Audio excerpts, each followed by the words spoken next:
నిర్మల్ జిల్లా బీఆర్ఎస్ పార్టీకి వరుస షాకులు తగులుతున్నాయి. నిన్న నిర్మల్ మున్సిపల్ చైర్మన్ ఘంటత్ ఈశ్వర్తో పాటు పలువురు బీఆర్ఎస్ పార్టీకి గుడ్ బై చెప్పారు.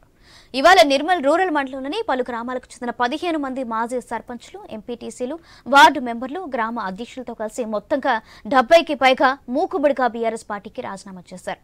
వీరి రాజీనామా పత్రాల్ని నిర్మల్ ఎంపీపీ రామేశ్వర్ రెడ్డికి అందజేశారు.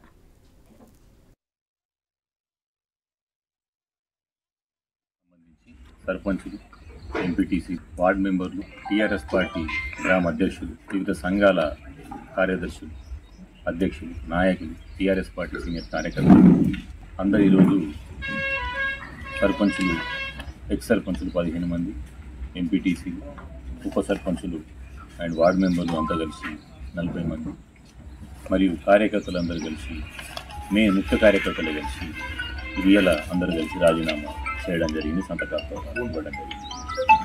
ఇచ్చిన తర్వాత ఏదైతే తొందరలోనే బీసీసీ అధ్యక్షులు సిఆర్ రావు అధ్యక్షతన మా ఆధ్వర్యంలో తొందరలోనే కాంగ్రెస్ పార్టీలో చేరడానికి అందరూ సమైక్యం ఒప్పుకొని